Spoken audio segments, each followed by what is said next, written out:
të di si ndjeshin këta njerëz që kishin defekuar një herë në 15 ditë. Çfarë problemesh ndjenin? Përveç se dhimbjeve të barkut, flyerjeve edhe me radhë. Ajo prekte me dorë këtë degën zbritse të zorës së trash, furi i zorës së trash komplet ishte bërë kështu si gur i fortë. Dhe ju i janë dashur të bëj 2 klizma për ta zgjidhur plotësisht problemin.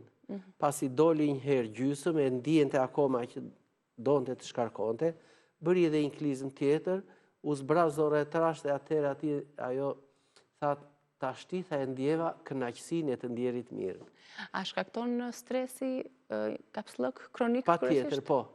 Po ka një lidhje shumë të fuqishme, të ndërvarur dhe të ndërsjellët nga njëra tjetra, sistemi tretjes me trurin.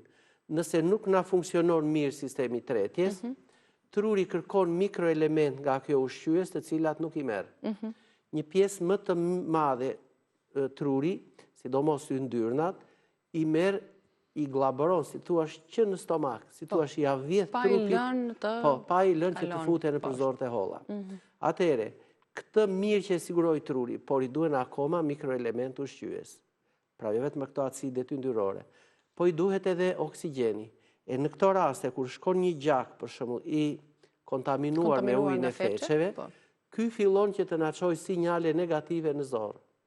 Këto sinjale negative toksifikojnë, vrasin, helmojnë ato bakteriet e mira që ndodhen në mikrobiomin e zorës. Këto bakterie që njëra tret ushqimin, njëra e copton, njëra e lëviz zorën, shtojnë peristaltikën e kështu, këto bakterie që humbasin, ulen në numër, do na japin atë nga dalësimin e zorës. Po, e qartë. Pra, ja një lidhje e pasbërthyeshme, sistem nervor, sistemi tretjes. Është diçka që nuk duhet të neglizhohet. Duhet gjetur shkakun nga vjen, sepse ne mund ta kurojmë, ta trajtojmë me disa variantet që treguam, por dhe duhet dim dhe burimin, dietën ushqimore, çfarë konsumojmë, aktivitetin, peristaltikën, edhe kjo lëvizja e së treqja e barkut që na ke treguar kohë më përpara, sa e vlefshme është, nëse munden ta persona të treqin. Shumë e vlefshme, sidomos edhe të moshuarit, po ta bëjnë, e ndihmojmë shumë mirë lëvizjen e zorës. Pra, mbledhi muskujt gluteus nga mbrapa dhe pjesën e barkut përpara. I tërheq shumë, e mbajmë 15-20 sekonda dhe e lëshojmë. E tërheq prap, e mbledh, e mbaj dhe e lëshojmë. Në këtë mënyrë, kjo muskulatura e barkut fillon që të tkurret.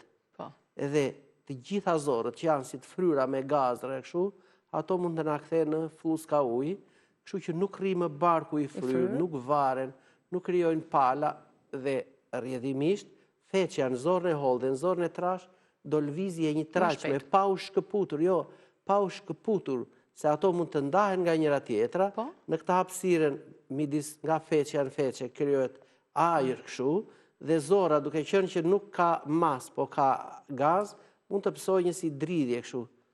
Dhe kjo jep ato ngërçet nervore ose dhimbjet që njerëzit duhet të mbajnë barkun me dorë, e pa le pastaj ndonjë fëmijë që mund të shtrihet për tokë dhe duket sikur ai do të hajë çimenton me dhëmbë. Po, në këto kushte, një ngrohje e barkut çfarë mund të bëhet? Një ngrohje e barkut, çaj me gjethe në energjiku.